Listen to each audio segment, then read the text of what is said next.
Pada mulanya adalah Firman. Firman itu bersama-sama dengan Allah, dan Firman itu adalah Allah. Ia pada mulanya bersama-sama dengan Allah.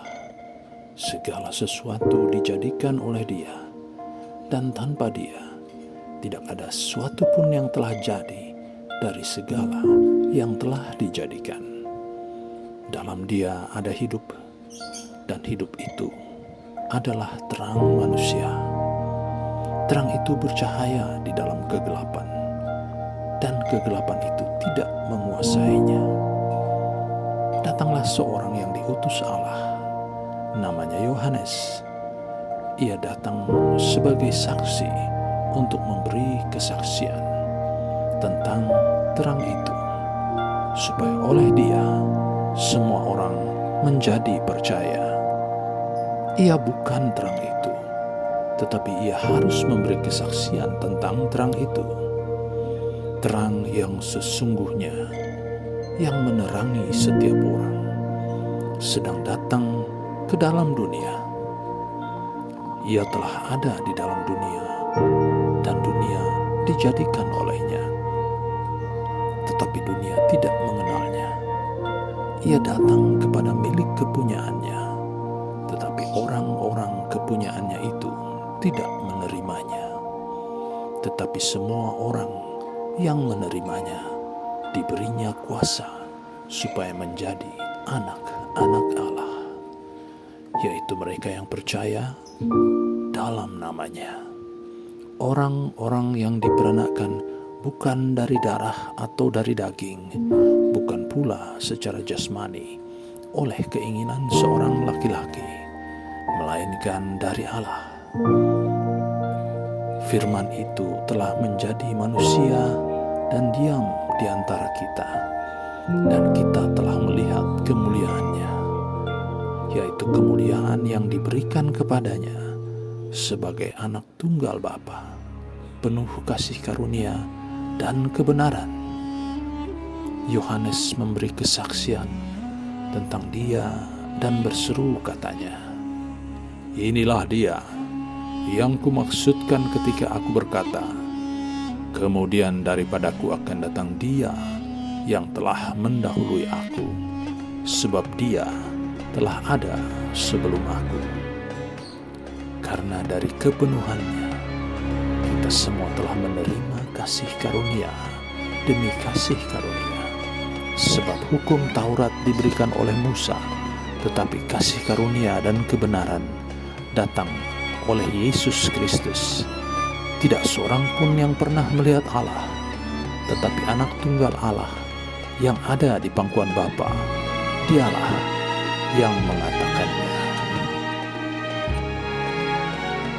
Dan inilah kesaksian Yohanes ketika orang Yahudi dari Yerusalem mengutus beberapa imam dan orang-orang Lewi kepadanya untuk menanyakan dia, "Siapakah engkau?" Ia mengaku dan tidak berdusta rupanya, "Aku bukan Mesias." Lalu mereka bertanya kepadanya, "Kalau begitu, siapakah engkau? Elia?" Dan ia menjawab, "Bukan." "Engkaukah nabi yang akan datang?" Dan ia menjawab, "Bukan." Maka kata mereka kepadanya, "Siapakah engkau? Sebab kami harus memberi jawab kepada mereka yang mengutus kami. Apakah katamu tentang dirimu sendiri?" Jawabnya, "Akulah suara orang yang berseru-seru di padang gurun, luruskanlah jalan Tuhan, seperti yang telah dikatakan Nabi Yesaya." Dan di antara orang-orang yang diutus itu ada beberapa orang Farisi. Mereka bertanya kepadanya, katanya, "Mengapakah engkau membaptis, jikalau engkau bukan Mesias, bukan Elia, dan bukan nabi yang akan datang?" Yohanes menjawab mereka katanya, "Aku membaptis dengan air, Tetapi di tengah-tengah kamu berdiri Dia yang tidak kamu kenal, yaitu Dia yang datang kemudian daripadaku. Membuka tali kasutnya pun aku tidak layak. Hal itu terjadi di Betania yang di seberang sungai Yordan, di mana Yohanes membaptis. Pada keesokan harinya Yohanes melihat Yesus datang kepadanya, dan ia berkata, "Lihatlah anak domba Allah yang menghapus dosa dunia. Dialah yang kumaksud ketika aku katakan, kemudian daripadaku akan datang seseorang yang telah mendahului aku, sebab Dia telah ada sebelum aku. Dan aku sendiri pun mula-mula tidak mengenal Dia, tetapi untuk itulah aku datang dan membaptis dengan air, supaya Ia dinyatakan kepada Israel." Dan Yohanes memberi kesaksian, katanya, "Aku telah melihat Roh turun dari langit seperti merpati, dan Ia tinggal di atasnya. Dan aku pun tidak mengenalnya, tetapi Dia yang mengutus aku untuk membaptis dengan air telah berfirman kepadaku, jikalau engkau melihat Roh itu turun ke atas seseorang dan tinggal di atasnya, Dialah itu yang akan membaptis dengan Roh Kudus. Dan aku telah melihatnya dan memberi kesaksian. Ia inilah Anak Allah." Pada keesokan harinya Yohanes berdiri di situ pula dengan 2 muridnya. Dan ketika ia melihat Yesus lewat, ia berkata, "Lihatlah Anak Domba Allah." Kedua murid itu pun mendengar apa yang dikatakannya itu. Lalu mereka pergi mengikut Yesus. Tetapi Yesus menoleh ke belakang. Ia melihat bahwa mereka mengikut Dia, lalu berkata kepada mereka, "Apakah yang kamu cari?" Kata mereka kepadanya, "Rabi, di manakah engkau tinggal?" Ia berkata kepada mereka, "Marilah, dan kamu akan melihatnya." Mereka pun datang dan melihat di mana Ia tinggal. Dan hari itu mereka tinggal bersama-sama dengan Dia. Waktu itu kira-kira pukul 4. Salah seorang dari keduanya yang mendengar perkataan Yohanes lalu mengikut Yesus adalah Andreas, saudara Simon Petrus.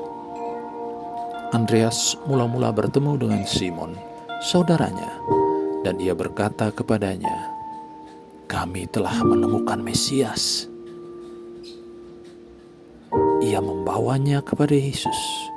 Yesus memandang dia dan berkata, "Engkau Simon, anak Yohanes, engkau akan dinamakan Kefas." Pada keesokan harinya, Yesus memutuskan untuk berangkat ke Galilea. Ia bertemu dengan Filipus dan berkata kepadanya, "Ikutlah aku." Filipus itu berasal dari Betsaida, kota Andreas dan Petrus. Filipus bertemu dengan Natanael dan berkata kepadanya, "Kami telah menemukan Dia yang disebut oleh Musa dalam kitab Taurat dan oleh para nabi, yaitu Yesus, anak Yusuf dari Nazaret." Kata Natanael kepadanya, "Mungkinkah sesuatu yang baik datang dari Nazaret?" Kata Filipus kepadanya, "Mari dan lihatlah." Yesus melihat Natanael datang kepadanya, lalu berkata tentang dia, "Lihat, inilah seorang Israel sejati.